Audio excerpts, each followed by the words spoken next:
ఆయనే మన పాపములకు శాంతికరమై ఉన్నాడు. మన పాపములకు మాత్రమే కాదు సర్వలోకమునకును శాంతికరమై ఉన్నాడు. ప్రేమగల మా తండ్రి, మీకు వందనాలు. నీ జీవపు మాటల్ని మేము ధ్యానిస్తున్నాం. ఆత్మదేవ, మీరు మాకు సహాయం చేయండి. ఈ కృపకు అప్పగించుకుంటున్నాం. ఈ మాటల్లోని ఆంతర్యాన్ని మేము అర్థం చేసుకోవాలి.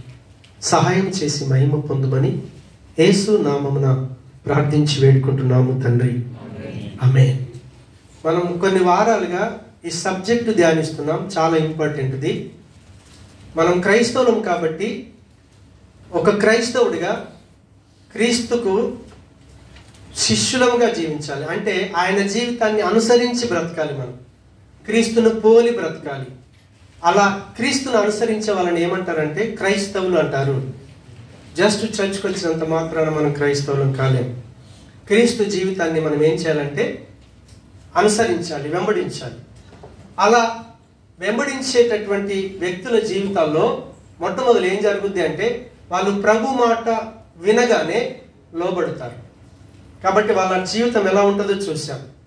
రెండవది ఏంటి అంటే, ఎవరు క్రైస్తవులు అంటే తిరిగి జన్మించిన అనుభవం ఉన్న వాళ్ళు మాత్రమే. సో తిరిగి జన్మించిన అనుభవం ఒక వ్యక్తిలోకి వస్తే వాళ్ళ జీవితం ఎలా ఉంటుందో మనం ధ్యానించాం. దేవునికి స్తోత్రం. దేవుని కుటుంబం అని అర్థమవుతుంది. మనమంతా ఒకే కుటుంబం అని అర్థమవుతుంది. దేవుడి మాటలంటే ఆశ కలిగి ఉంటాం. ఆయన మాటల్ని డీప్గా లోతుగా చదువుతూ ఉంటే ఆయన ఇష్టం ఏంటో మనకు అర్థమవుతుంది. ఆయన పోలికల స్వరూపంలో మార్చబడతాం. ఒక నూతన సృష్టిగా మనం అవుతాం. ఆయన సంఘమైన శరీరంలో పని చేయకుండా ఉండలేం. దేవునికి స్తోత్రం. అది తిరిగి జన్మించినటువంటి అనుభవం. మూడవది ఏముంటుందంటే, ఒక వ్యక్తి, ఈ లోకంలో ఉన్నటువంటి వ్యక్తి యేసు ప్రభులాగా జీవించి ఆయనకు శిష్యుడిగా కావాలంటే ఆ వ్యక్తి లోపల మూడవది ఏముంటుందంటే విమోచించబడిన జీవితం ఉంటుంది. రెండవది రక్షించబడినటువంటి జీవితం. హల్లెలూయా. ఫస్ట్ పాయింట్ విమోచించబడినటువంటి జీవితము, రెండవది రక్షించబడిన అనుభవం ఉంటుంది. ఈ రెండు ఉన్నటువంటి వాళ్ళే క్రీస్తులాగా జీవించగలుగుతారు. కాబట్టి విమోచన అంటే విడిపించబడటం. ఫస్ట్ మనకు అర్థం కావాల్సింది ఏంటి అంటే, అసలు మనం దేని నుంచన్నా బంధించబడితే కదా మనకు విడుదల కావాలి. ఇప్పుడు జైల్లో ఉన్నాడు అనుకోండి, విడుదల అయ్యారని చెప్తారు. అదే రీతిగా మరి ఇక్కడ ఉన్నటువంటి మనుషులమైన మనం దేని చేతనన్నా బంధించబడ్డామా అనేది అర్థమవుతే, ఓహో ఆ బంధకాల నుంచి నాకు విడుదల కావాలని అడగగలుగుతాం, విడుదల అవ్వటానికి ప్రయత్నం చేస్తాం. దేవునికి స్తోత్రం. హల్లెలూయా. ఇక్కడున్న మనమందరం విలువ చెల్లించబడి విడిపించబడినటువంటి వారు. దేవునికి స్తోత్రం. హల్లెలూయా. ఫస్ట్ పాయింట్ విమోచన కదా. సరే, మనం దేని నుంచి విడిపించబడ్డాం?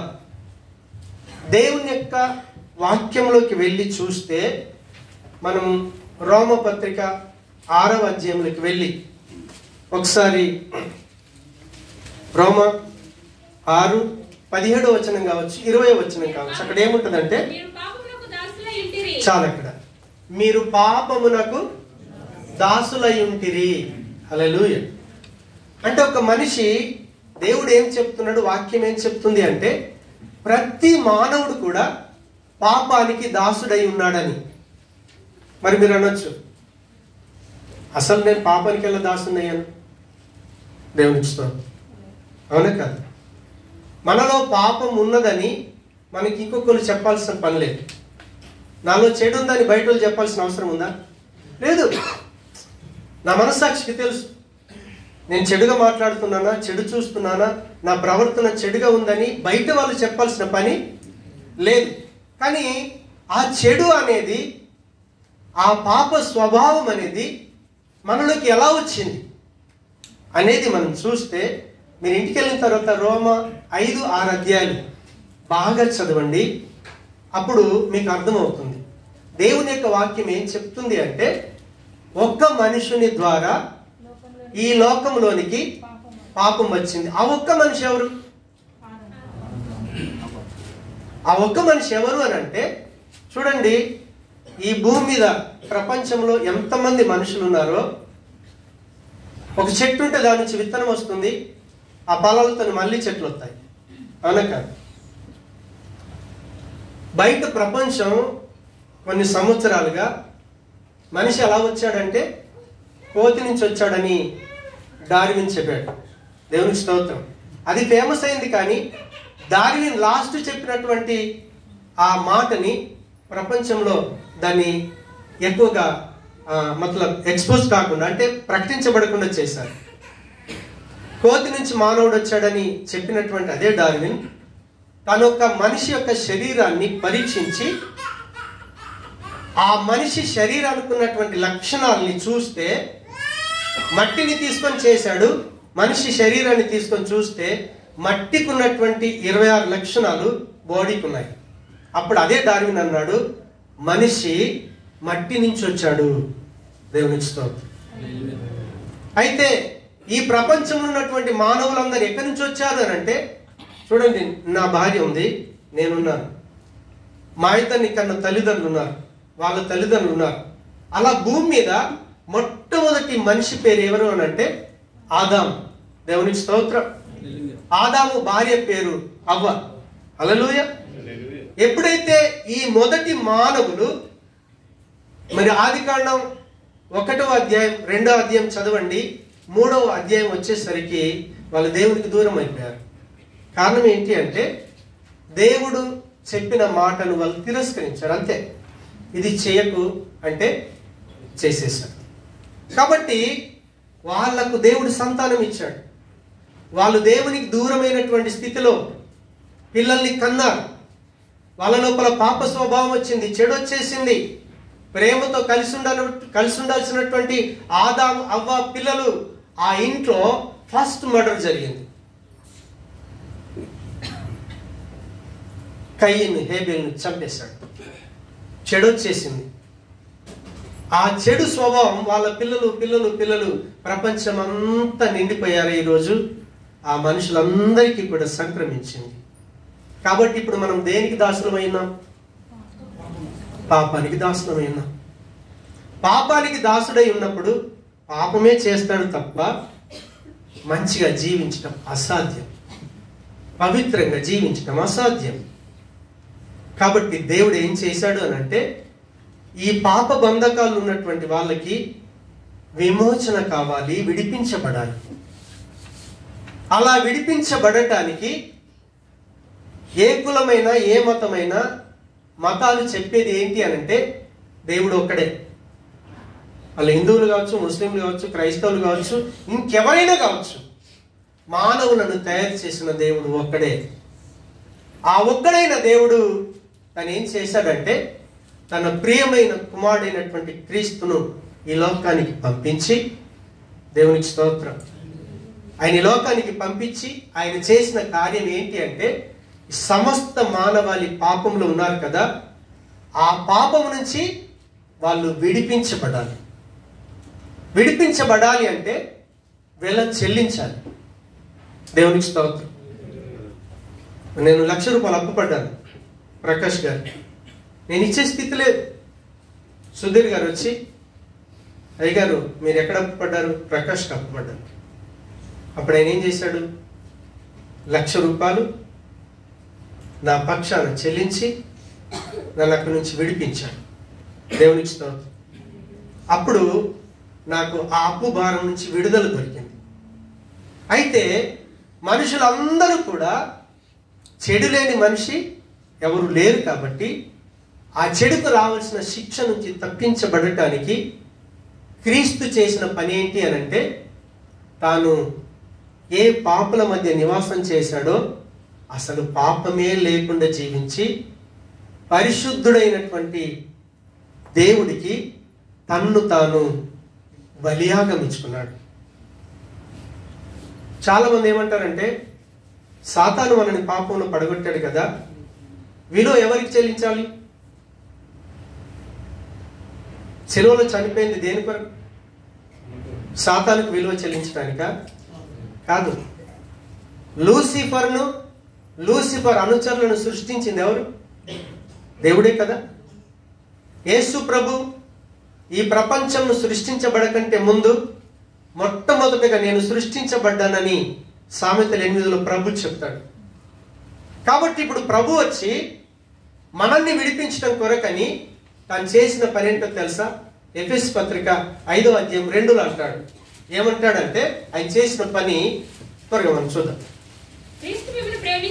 క్రీస్తు మేము ప్రేమించి పరిమళ వాసనగా ఉండుటకు మన్ను కొరకు తన్ను తాను దేవునికి అర్పణముగా బలిగాను అప్పగించుకొనెను. దేవునికి స్తోత్రం. యేసు ప్రభుల వారు ఏం చేశారు తెలుసా? చేసింది తప్పు, మనం పాపంలో పడగొట్టింది సాతాను. కాబట్టి సాతాను గారిని జయించడానికి, సాతాను యొక్క అధికారం కింద నుంచి మనల్ని విడిపించడానికి ఆ సాతానుని మనల్ని సృష్టించినటువంటి దేవుడున్నాడే, ఆయనకు తనను తాను బలిగా అప్పగించుకున్నాడు. అలా బలిగా అప్పగించినటువంటి క్రీస్తును ఎప్పుడైతే మనం విశ్వసిస్తామో మనకు సాతాను నుంచి, పాపపు యొక్క అధికారం నుంచి, పాపానికి రావాల్సిన శిక్ష నుంచి మనం ఏమవుతామో తెలుసా? విడిపించబడతాము. విమోచన. పాపానికి దాసులమైన మనమందరం క్రీస్తు చేసిన సిలువ త్యాగాన్ని బట్టి మనం విడిపించబడ్డాం. కాబట్టి నేను క్రీస్తును నమ్మాను, నా పాపాలకి రావాల్సిన శిక్ష ఆయన తప్పించాడని ఎప్పుడైతే ఒక వ్యక్తి గ్రహిస్తాడో, ఓహో నాకు విమోచన దొరికింది, నేను విడిపించబడ్డాను, నేను ₹1,00,000 అప్పు చేశాను కానీ విడిపించింది పలానా వ్యక్తి కాబట్టి మళ్ళీ నేను అప్పు చేస్తానా? చేయలేను. ఒక వ్యక్తి క్రీస్తుకు శిష్యుడిగా కావాలంటే ఆ వ్యక్తికి ఏం అర్థమై ఉంటుందో తెలుసా? నేను పాపానికి దాసున్నై ఉంటే నా ప్రభువు ఈ లోకానికి వచ్చి నన్ను విడిపించాడు, నా విమోచకుడు క్రీస్తని నిండైన హృదయంతో చెప్పగలుగుతాడు. తన ఆ ప్రేమ ఎంతగా అంటే, తప్పు చేసింది మనం, పాపం చేసింది మనం, కానీ ప్రభు తన ప్రాణాన్ని పెట్టి మనల్ని విడిపించాడు. ప్రభు తన ప్రాణాన్ని పెట్టి మనల్ని విడిపించాడు. అందుకే 1 పేతురు పత్రిక 1వ అధ్యాయం 19వ వచనం ఏం సెలవిస్తుంది అంటే, 1 పేతురు 1:19లో త్వరగా ఒక్కరు చదవండి. ఆ మూల్యమైన రక్తము చేత అనగా నిర్దోషమును నిష్కలంకమునకు గొర్రె పిల్ల వంటి క్రీస్తు రక్తము చేత విమోచించబడితిరని మీరు ఎరుగుదురు గదా. ఓకే, ఎంతమందికి నా యేసయ్య రక్తంతో నేను విమోచించబడ్డానని మీరు తెలుసుకుంటారో, అలా తెలుసుకున్న వ్యక్తి క్రీస్తుకు దాసుడుగా ఉంటాడు, దేవుడికి దాసుడుగా ఉంటాడు. మనం మనుషులకు దాసులుగా ఉండలేం. దేవునికి స్తోత్రం. హల్లెలూయా. అదే ప్రకటన 5వ అధ్యాయం 9వ వచనానికి వెళ్ళి చూస్తే, ప్రకటన 5:9 త్వరగా. ఆ పెద్దలు నీవు ఆ గ్రంథమును తీసుకొని దాని ముద్రను విప్పుటకు యోగ్యుడవు, నీవు వధింపబడిన వాడవై నీ రక్తం ఇచ్చి ప్రతి వంశములోను, ఆయా భాషను మాట్లాడు వారిలోను, ప్రతి జనములోను దేవుని కొరకు మనుషులను కొని. హల్లెలూయా. యేసు ప్రభు చేసింది ఏంటో తెలుసా? ఈ మాట ఎక్కడ పలకబడుతుందో తెలుసా? పరలోకంలో. దేవునికి స్తోత్రం. యేసు ప్రభుల వారి యొక్క రక్తము చేత ఎవరినట ఎక్కడ అంటున్నాడు చూడండి, ప్రతి వంశములోను ఆయా భాషలు మాట్లాడు వారిలోను. ప్రతి వంశం అంటే భూమి మీద ఎన్నో వంశాలు ఉన్నాయి. సార్ మీరేం వంశం? అది కంకిపాట, మాది రాచర్ల, మీది? ఎన్ని వంశాలను ఉండని భూమి మీద. హల్లెలూయా. ప్రతి వంశం. ప్రపంచంలో ఎన్ని భాషలు ఉన్నాయో ప్రతి భాష నుంచి, ప్రతి ప్రజ. దేవునికి స్తోత్రం. భూమి మీద రకరకాల ప్రజలు ఉన్నారు, అవునా? ధనవంతులు ఉన్నారు, చదువులు ఉన్నారు, చదువులేని వాళ్ళు ఉన్నారు, ఉద్యోగం ఉన్నారు, ఉద్యోగం లేని వాళ్ళు ఉన్నారు, వ్యాధిగ్రస్తులు ఉన్నారు, ఆరోగ్యవంతులు ఉన్నారు. అసలు ఒంటి మీద బట్టలు వేసుకోకుండా ఇప్పటికీ నివసిస్తున్నటువంటి గోండులు కూడా ఉన్నారు. వాళ్ళు ఎన్ని జాతుల ప్రజలను ఉండని వాళ్ళలో నుంచి యేసు ప్రభుల వారు ప్రాణం పెట్టి కొనుక్కున్నాడు. అందుకే ఈరోజు ప్రపంచం అంతా కూడా సాతాను అధికారం కిందుండి చెడ్డ పనులు చేసి పాప పనులు చేసి నరకానికి వెళ్తా ఉంటే వాళ్ళ దగ్గరికి విమోచకుని తీసుకొని వెళ్తున్నటువంటి దేవుని ప్రజలు ఉన్నారు. హల్లెలూయా. ఆ రీతిగా ఆ మాట్లాడుచు ప్రతి ప్రజలోను ప్రతి జనములోను దేవుని కొరకు మనుషులను కొని ఆయన ఏం చేశాడు? మన దగ్గర ప్రాణం పెట్టడానికి పెడదాం అనుకున్నా మనమేమో పాపులం, దేవుడేమో పరిశుద్ధుడు. యాక్సెప్ట్ చేస్తాడా? దేవుడు యాక్సెప్ట్ చేస్తాడా? నేను మురికి బట్టలతో వచ్చి మట్టితో వచ్చి నీళ్ళు ఇచ్చాను అనుకోండి, మీరు తీసుకుంటారా? తీసుకోలేరు. నేను పవిత్రంగా ఉంటే కదా నువ్వు యాక్సెప్ట్ చేసేది. అదే రీతిగా పరమాత్ముడు దేవుడు అనేవాడు ఉన్నాడే, ఆయన పవిత్రుడు. కాబట్టి యేసు ప్రభుల వారు పవిత్రంగా నీతిగా న్యాయంగా మంచివాడిగా జీవించి అపవిత్రులం అన్యాయస్తులం దుర్నీతి పరులం అనీతి పరులం చెడ్డ వాళ్ళమైన మన కొరకు ప్రాణం పెట్టి తన ప్రాణం పెట్టి మనని కొనుక్కున్నాడు. అసలు ఇప్పుడు నువ్వు నీ సొత్త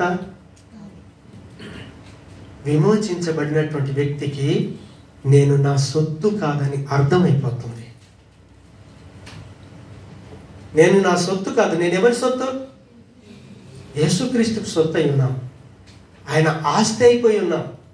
ఆయన యొక్క ఐశ్వర్యం అయిపోయి ఉన్నాం. మనం ఆర్డినరీ పీపుల్స్ కాదు. ముందు సైతాను బంధకాల నుండి మన ఇష్టం వచ్చినటువంటి జీవితం జీవించాం. కానీ క్రీస్తు దగ్గరికి వచ్చిన తర్వాత ఆయన విమోచకుడని, ఆయన రక్తము చేత నిన్ను కొనుక్కున్నాడని అర్థమైన తర్వాత నీచమైన బ్రతుకు బ్రతుకుమన్నా బ్రతకలేదు. హల్లెలూయా.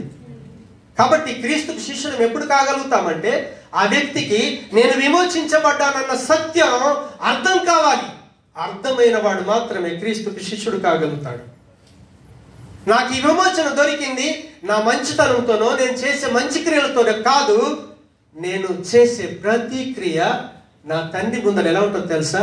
మురికి గుడ్డల వలె ఉంటుందని దేవుని యొక్క వాక్యం సెలవిస్తా ఉంది. మనం చేసే మంచి ప్రతి క్రియనట దేవుని ముందుకు వెళ్ళేసరికి అది మురికి గుడ్డల్లా ఉంటుందట. దేవుడి చేత సాక్ష్యం పొందినటువంటి యోబు, ఈయన యథార్థపరుడు నీతిమంతుడు న్యాయవంతుడని దేవుడు ఆయన గురించి సాక్ష్యం చెప్పాడు. కానీ ఒకరోజు ఆ పరమాత్ముని కల్లారా చూసిన తర్వాత యోబు ఏమన్నాడో తెలుసా? నా అంత నీచుడు లేడేమో, నా అంత పనికి మాలినోడు లేడేమో. హల్లెలూయా. కాబట్టి ఆయన ప్రాణం పెట్టి మనల్ని కొనుక్కున్నాడు. నేను నా సొత్తు కాదని ఒక వ్యక్తికి అర్థమైనప్పుడే ఆ వ్యక్తి క్రీస్తుకు శిష్యుడు కాగలుగుతాడు. లేదంటే అవలేడు. దేవునికి స్తోత్రం. హల్లెలూయా. రెండవది విమోచన, రెండవది రక్షణ అన్న. దేవునికి స్తోత్రం. రక్షణ అంటే ఏంటి? రక్షింపబడిన వారు. క్రీస్తులోకి వచ్చి శిష్యుడు కావాలంటే నేను రక్షించబడ్డాను అన్న వ్యక్తికి అర్థమవుతుంది. హల్లెలూయా. ఒకసారి డిస్ప్లే చేయబెట్ట త్వరగా. ఇదేమైనా అర్థమవుతుందా మీకు?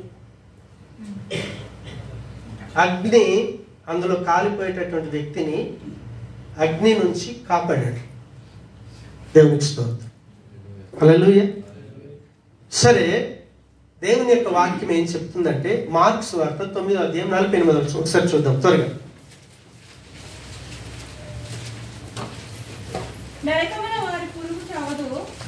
నరకమున వారి పురుగు చావదు, అక్కడ ఆగి. నరకం అనేది ఎట్లా ఉంటదంటే అక్కడ ఎప్పుడు కూడా అగ్ని ఆరిపోదు. హల్లెలూయా. శద్రకు మేషకు అబేద్నెగోల ముందు అగ్నిగుండం ఉంది.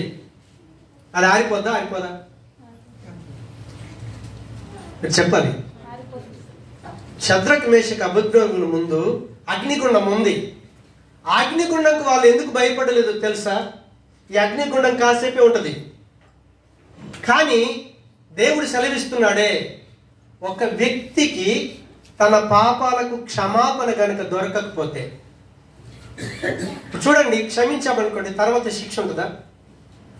మా బాబు జానపల్ తప్పు చేశాడు, కోపంతున్నాను, బయట నుంచి వచ్చి డాడీ నేను ఇంకొకసారి చేయను, ఒక బిడ్డ నేను నీకు క్షమిస్తున్నాను అన్నాను అనుకో, క్షమించినాక కొడతానా? కొట్టను. నేను క్షమించిన తర్వాత కొట్టను.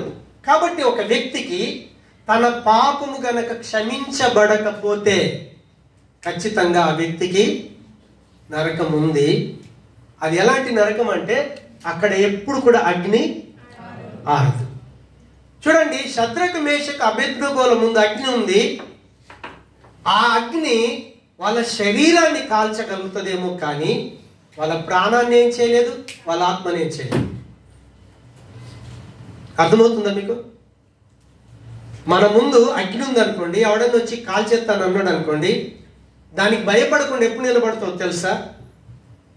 దేవుడి నుంచి అగ్నేమో అది ఆరిపోయేది కాదు, అవునా? అది పర్మనెంట్గా ఉంటుంది. ఈ అగ్ని అయితే కాసేపు ఉంటుంది, తర్వాత ఆరిపోద్ది. దేవునికి స్తోత్రం. ఈ అగ్నిలో పడితే ఒకవేళ నా శరీరం కాలిపోయి నా శరీరం నుంచి ప్రాణం దూరం అవుతుందేమో, ఆత్మ దూరం అవుతుందేమో, కానీ ఆ తర్వాత నా ప్రాణాన్ని నా ఆత్మను వాడేమి చేయలేడు. చేయగలుగుతాడా? చేయలేడు. నీ ప్రాణము నీ ఆత్మ ఎవరి చేతిలో ఉంది? యేసు ప్రభు చేతిలో ఉంది. యేసు ప్రభు చేతిలో ఉంది. కాబట్టి ఒక్కవేళ నీ పాపాలు కనుక క్షమించబడకపోతే నేను ఎక్కడెత్తాడు దేవుడు? అగ్ని ఆరదు, పురుగు చావదు. ఆ ప్లేస్లోకి మనం వెళ్తాం. కాబట్టి ఒక వ్యక్తికి ఆ అగ్నిలోకి వెళ్ళకుండా నా పాపాలు క్షమించబడ్డాయి అని అర్థమవుతుందో ఆ వ్యక్తి ఏమంటాడు తెలుసా? నేను రక్షించబడ్డాను, నేను రక్షించబడ్డాను. పాస్టర్ నీళ్ళలో ముంచి తీస్తే దొరికేది కాదు ఇది. దేవునికి స్తోత్రం, హల్లెలూయా.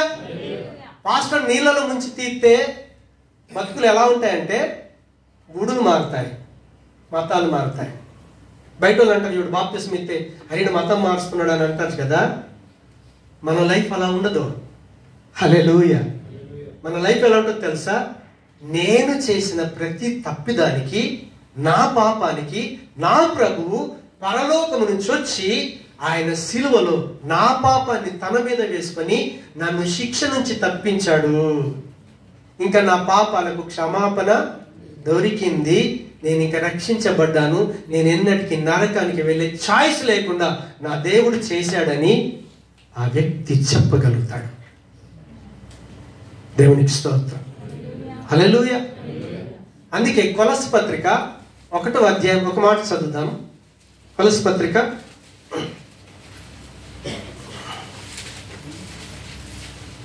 1వ అధ్యాయం 13-14 వచనాలు. ఆయన మనలను అంధకార సంబంధమైన అధికారములో నుండి విడుదల చేసి తాను ప్రేమించిన తన కుమారుని యొక్క రాజ్య నివాసులుగా చేసెను. నెక్స్ట్ పన్నా, ఆ కుమారుని యందు మనకు విమోచనము అనగా పాప క్షమాపణ కలుగుచున్నది. యేసు ప్రభును నమ్మి మనం బాప్తిసం పొందుతాం కదా, మనకేం దొరుకుద్దట? మన పాపాలకు క్షమాపణ కలుగుద్ది. అంటే నువ్వు ఇంకా శిక్షలోకి వెళ్ళావు. హల్లెలూయా. నువ్వు ఎక్కడికి వెళ్ళావు? యేసు ప్రభును నమ్మి నిజంగా ఆయన నా పాపాల కొరకే సిలువలో చచ్చిపోయాడు కాబట్టి అది నాకు గుడ్ ఫ్రైడే. సంవత్సరానికి ఒకసారి వచ్చేది గుడ్ ఫ్రైడే కాదు. మన గుడ్ ఫ్రైడే వస్తే యేసు ప్రభు సిలువ మాటలు జ్ఞాపకం వస్తాయి. ఈస్టర్ వస్తే యేసు నేడు లేచెను. క్రిస్మస్ వస్తే యేసు నేడు పుట్టెను. క్రైస్తవ బతుకులు అలా అయిపోయాయి. అవి జరిగిపోయాయి. 2000 సంవత్సరాలు పూర్తి అవుతా ఉంది. కానీ క్రిస్మస్ నాడే మనకు ప్రేయర్ కావాలి. సంవత్సరానికి ఒకసారి వచ్చే భక్తులు కూడా ఉంటారు. దేవునికి స్తోత్రం. క్రిస్మస్ అంటే ఏంటో తెలుసా? క్రీస్తును ఆరాధన చేయటం. నువ్వు ఆదివారం చేస్తావా, సోమవారం చేస్తావా, మంగళవారం చేస్తావా, బుధవారం చేస్తావా, గురువారం చేస్తావా, శుక్రవారం చేస్తావా, నో ప్రాబ్లం. ఇప్పుడు మనకు ఆదివారం ఇచ్చారు, ఇంతకుముందు శుక్రవారమే. హల్లెలూయా. దేవుని కృప ఆదివారం దొరికింది, లేదంటే ఏ రోజు దొరికితే ఆ రోజే క్రిస్మస్. క్రీస్తును ఆరాధన చేస్తున్నావు. క్రిస్మస్, క్రీస్తును ఆరాధన చేయటం. క్రైస్తవుడికి ప్రతి వారం క్రిస్మస్ పండుగనే. మీరు కొనుక్కోవాలంటే ప్రతి వారం కొనుక్కొని రండి కొత్త దుస్తులు. మీకు సంతోషం అంటే ప్రతి వారం భోజనాలు పెట్టండి. దేవునికి స్తోత్రం. 25 నాడు పెట్టేది కాదు, 25 నాడు అన్యులను పిలిచి క్రీస్తును పరిచయం చేయి. కాబట్టి ఒక క్రైస్తవుడు అని చెప్పుకుంటున్నటువంటి వ్యక్తికి నా యేసు ప్రభుల వారు నా పాపాన్ని క్షమించాడు అని అర్థమైపోయిందా? ఆ వ్యక్తి ఏం చేస్తాడో తెలుసా? మళ్ళీ నరకానికి వెళ్ళే పని చేయమన్నా చేయడు. చేస్తాడా? యేసు ప్రభు మళ్ళా నీ కొరకు పరలోకంకి వెళ్ళొచ్చి సిలువలు మళ్ళీ చచ్చిపోతాడా? నెవర్. మళ్ళీ రాడు ఆయన. ఆయన ఒకేసారి ఆది నుంచి అంతము దాకా భూత వర్తమాన భవిష్యత్ కాలాల కొరకు రక్షణ సిద్ధపరిచుంచాడు ఆయన. క్రీస్తు కంటే ముందు పుట్టినోడైనా సరే, క్రీస్తు కాలంలో పుట్టినోడైనా సరే, క్రీస్తు రెండవ రాకడలో అచ్చరాకైనా సరే, ఎంతమంది మనుషులు ఈ భూమి మీద పుడుతున్నారో వాళ్ళందరి కొరకు దేవుడు సిలువలో రక్షణ సిద్ధపరిచుంచాడు. నువ్వు ఎనీ టైం, ఈరోజు నువ్వు వాక్యం వింటున్నావా? నీ పాపాలకు క్షమాపణ క్రీస్తులో జరిగిందని నువ్వు ఇప్పుడు విశ్వసించావా? నేడే రక్షణ దినము. హల్లెలూయా. కాబట్టి యేసు ప్రభు శిష్యుడిగా కావాలి అని అనుకున్నప్పుడు నువ్వు నిజంగా శిష్యుడు అవుతున్నావు అనటానికి నీలో రుజువు ఏంటో తెలుసా? నేను రక్షించబడ్డాను. మతం మారలా, గుళ్ళు మారలా, ఏం మారింది? జీవితం మారింది. జీవితం మారింది. తెలియక చర్చలు మారుతూ ఉంటారు, అసలు రక్షణ అంటే ఏంటో తెలియదు నీకు. హల్లెలూయా. ఎక్కడ మంచి అనిపిస్తే అక్కడికి వెళ్తా ఉంటాం, ఎక్కడ గద్దింపుంటే అక్కడ మానేస్తాం, ఎక్కడ సత్యం ప్రకటించబడుతుంది అక్కడికి వెళ్ళాం. ఎందుకంటే వెలుగు క్రీస్తు వెలుగు దగ్గరికి వచ్చినప్పుడు మన చీకటి క్రియలను ఆయన బయలుపరుస్తాడు. ఒప్పుకున్నావా? ఆ రోజు నీకు రక్షణ. ఒప్పుకోలేదా?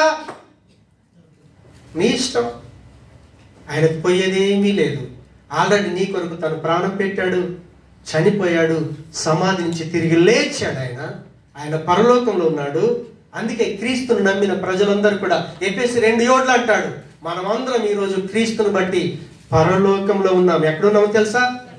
పరలోకంలో ఉన్నాం. దేవుని యొక్క వాక్యం స్పష్టంగా సెలవిస్తా ఉంది. కాబట్టి దయచేసి మనం యేసు ప్రభు శిష్యులం అవుతున్నాం అనటానికి ఫస్ట్ ఆ వ్యక్తిలో నేను నా ప్రభు యొక్క ప్రాణం ద్వారా, ఆయన రక్తం ద్వారా నేను సాతాను యొక్క బంధకాల నుంచి విడిపించబడ్డాను. ఎక్కడి నుంచి? సాతాను బంధకాల నుంచి, చెడులో నుంచి, పాపంలో నుంచి నా దేవుడు నన్ను విడిపించాడు. నాకు విమోచన దొరికింది. అది నేను చేసే మంచి పనితో కాదు, నా ప్రభువు పెట్టినటువంటి ప్రాణము ద్వారా నేను రక్షించబడ్డాను. అందుకే ఆయన అంటాడు, నీవు విలువ పెట్టి కొనబడిన వాడవు, నీవు నీ సొత్తు కాదు. నువ్వు నీ సొత్తు కాదు. రెండవదిగా నా పాపాలకు ప్రభు క్షమాపణ ఇచ్చాడు. మనం ఇందాక 1 యోహాను 2:2 ఏం చదివాం? ఒక వ్యక్తికి శాంతి, సమాధానం, నెమ్మది దొరకాలి అంటే యేసుక్రీస్తు ఒక్కడే మార్గము. ఆయన ఒక్కడే ప్రపంచంలో ఉన్న మనుషుల కొరకు తను ప్రాణం పెట్టగలిగాడు. వేరే వాళ్ళ చరిత్ర చూడండి. ఎవడైనా శత్రువు ఉంటే బాణాలతో చంపారు, చక్రాలతో చంపారు, ఇప్పుడు తుపాకులతో చంపుతా ఉన్నారు, నో ప్రాబ్లం. కానీ యేసుప్రభు ఏం చేశాడో తెలుసా? పాపులను ప్రేమించి ఆ పాపుల్లో ఉన్నటువంటి పాపం ఏదైతుందో దాన్ని ద్వేషించడమే కాకుండా ఆ పాపాన్ని తన మీద వేసుకొని దానికి రావాల్సిన శిక్ష తాను పొంది, పాపానికి జీతం మరణం అయితే ఆ మరణం కూడా తాను చెల్లించి, ప్రాణం చెల్లించి ఈరోజు మనల్ని విడిపించాడు. మనం విడిపించబడిన వారు. రెండవదిగా నరకానికి వెళ్ళకుండా, శిక్షకు వెళ్ళకుండా మనం రక్షించబడిన వారు. ఈ రెండు మనకు అర్థమవుతే అప్పుడు మనం నేను యేసు ప్రభు శిష్యుణ్ణి అవుతున్నానని ఆ వ్యక్తి గ్రహిస్తాడు. అలాంటి గ్రహింపు దేవుడు మనందరికీ దయచేయునుగా. క్రీస్తుని నమ్ముకుంటే మతాలు మారవు. క్రీస్తుని నమ్ముకుంటే పాపానికి రావాల్సిన జీతం మరణం నుంచి తప్పించబడతాం. అగ్ని ఆరదు, పురుగు చావుతుందే. మనిషి ఆత్మకి ప్రాణానికి చావు లేదు. మన ప్రాణాన్ని, మన ఆత్మను, మన శరీరాన్ని కూడా లేపి ఆయన అగ్నిలో వేస్తాడట. అక్కడ యుగ యుగాలు, తరతరాలు కాలవలసిందే. తప్పించుకునే అవకాశం లేదు. ఈ లోకంలో ఎవడన్నా చంపుతానంటే తప్పించుకోవచ్చు. ఈ లోకంలో ఎవడన్నా అగ్నిలో వేస్తంటే ఈజీగా వెళ్ళొచ్చు. కారణం ఏంటో తెలుసా? అది కొంతసేపు ఉండేదే. అది మన శరీరాన్ని గాయపరుస్తుందేమో, మన శరీరం నుంచి ప్రాణాన్ని వేరు చేస్తుందేమో, ఆత్మను వేరు చేస్తుందేమో, కానీ మననేమీ చేయజాలదు. క్రీస్తుని నమ్మితే నిత్యంగా జీవించే జీవితాన్ని దేవుడు మనకిచ్చాడు. నీ ప్రాణం ఎవరి చేతిలో ఉందో తెలుసా? కొలస్సీ పత్రిక 3:1 తర్వాత చదువుకోండి. మన ప్రాణమట మన దేవుని చేతిలో ఉంది. యోహాను సువార్త 10వ అధ్యాయం మీరు తర్వాత చదువుకోనండి. ప్రభు చెప్తాడు, ఈ లోకం నుంచి నాకు మిమ్మల్ని అందరిని ఇచ్చారు కదా, మీ అందరి ప్రాణం నా తండ్రి చేతిలో ఉంది. ఎవడును నా తండ్రి చేతిలో నుంచి అపహరింపలే. నీ ప్రాణాన్ని ముట్టడానికి ఎవడికి అధికారం లేదు. నీ ఆత్మను ముట్టడానికి ఎవడికి అధికారం లేదు. కేవలం అధికారం కలిగినటువంటి యేసు ఒక్కడే. ఆయన నిన్ను శిక్షించలేడు. ఎందుకో తెలుసా? నీ శిక్షనే తాను భరించాడు. నీ పాపాన్ని తాను భరించాడు. నీ శాపాన్ని తన మీద వేసుకున్నాడు. నిన్ను ప్రేమించి తనను తాను దేవుడికి అప్పగించుకున్న ప్రేమ క్రీస్తు ప్రేమ. కాబట్టి దయచేసి ఇంకెవరికైనా విమోచన అర్థం కాకపోతే దేవుణ్ణి అడగండి. రక్షణ అర్థం కాకపోతే రక్షణ గురించి ప్రభుని అడగండి. ఈరోజు దేవుడు మీకు విమోచన ఇచ్చును గాక, రక్షణ ఇచ్చును గాక. అలాంటి జీవితాన్ని ప్రభా మీరు దయచేయండి. నీ దాసుడను నీ జీవపు మాటల చేత నాతో మాట్లాడావు, మా అందరితో మీరు మాట్లాడారు. మేము క్రీస్తుకు శిష్యులను కావాలి అంటే మూడవదిగా మేము విమోచించబడిన జీవితాన్ని అనుభవించగలగాలి, రక్షించబడిన జీవితాన్ని అనుభవించగలాలి. అలాంటి స్థితినిచ్చి కేవలము నీ మహిమ కొరకు మమ్మల్ని అందరినీ సాక్షులుగా నిలబెట్టుకోమని యేసు నామమున ప్రార్థిస్తున్నాం తండ్రి. ఆమేన్.